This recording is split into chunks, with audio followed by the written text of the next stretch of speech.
Hello, it is Tara Boothby, Sojourn Psychology, and the snow is falling, the sun is shining, and I thought it's kind of a tradition for me to talk about tradition as we're heading into this festive season. The language that I use about the festive season is Christmas. Um, and whether you practice Christmas or some other faith traditions, it's just really good for us to take time to ponder. What do we actually mean by tradition? I was just in a class on T.S. Eliot with my professor, Ron Dart. And one of the things that Ron was talking about was the large T tradition versus the small T tradition.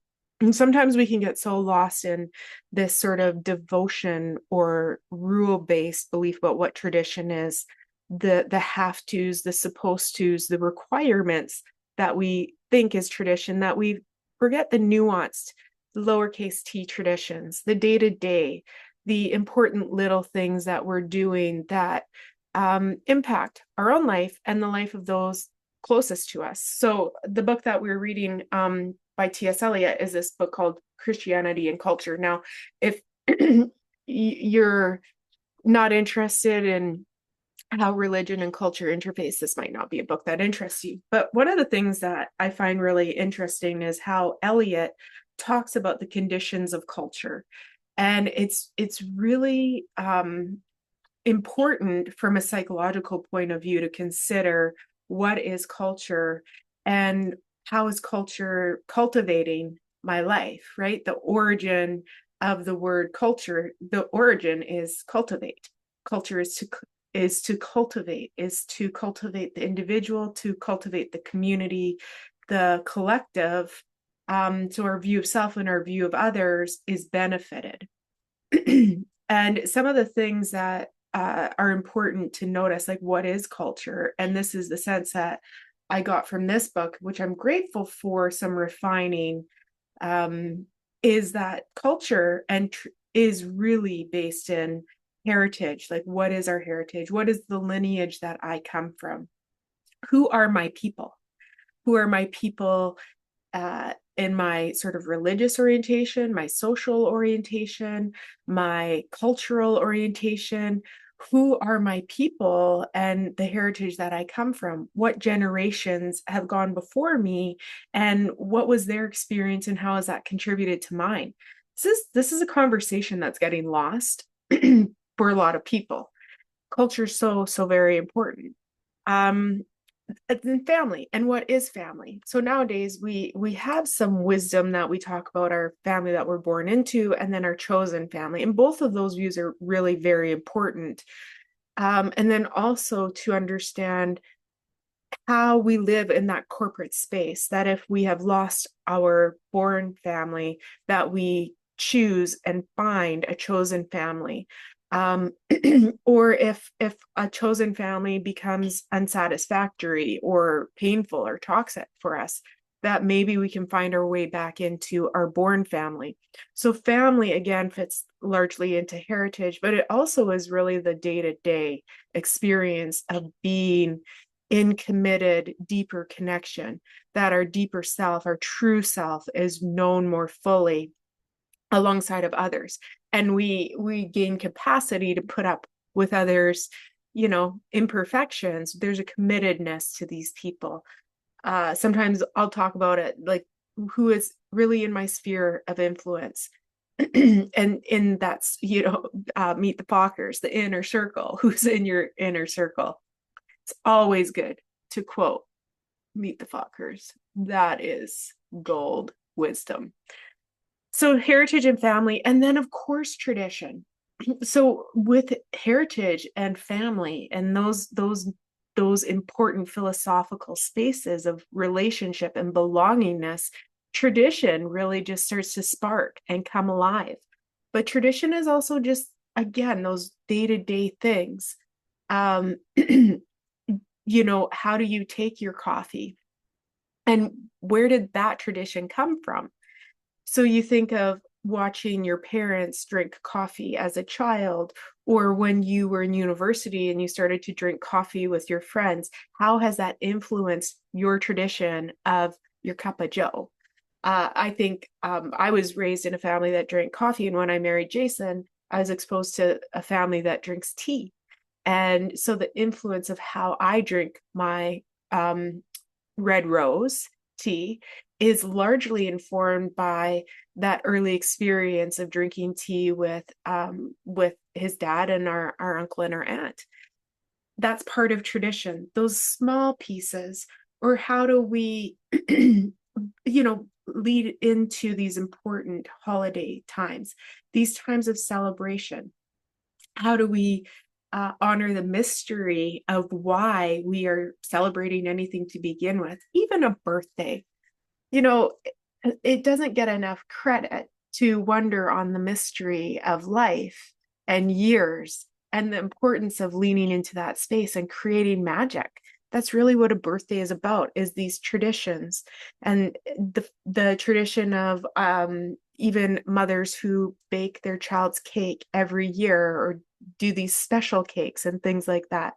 Those small tea traditions, the little things that we do that are for our people, and those really creating micro flashbulb memories that our sphere of influence carry with them in their lives.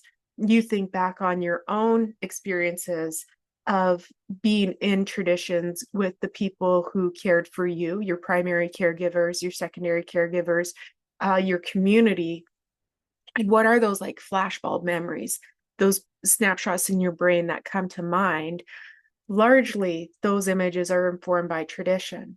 And so going forward, carrying tradition with us, that's the essence. That's the important piece of building substantial legacy. Legacy is also a very important piece when it comes to tradition and culture. Like, what is the actual legacy that we are imparting? Too often we get swept up in the success or the opulence or the image orientated things of legacy. But legacy is really the day to day. When I talk about the story of the evolution of how I take my tea, that's some legacy and tradition that's imparted on my heart. And you will have those stories too. And these are the things, this is the value of tradition that we're building into our current culture and our family culture. Now, there's this other piece with culture that can get heated in debate, and that's this moral commitment. And moral commitment, what I am currently really noticing and thinking a lot on is how making good decisions in our life just really benefits our mental health. I don't always make the greatest decisions. But what I find is the more I live with moral reasonability, when I don't make good decisions, the tracks, the neural pathways of moral reasoning and moral living help me to get back into my window of tolerance more readily. When we are in a time when we're not making great decisions, we're living in tomfoolery.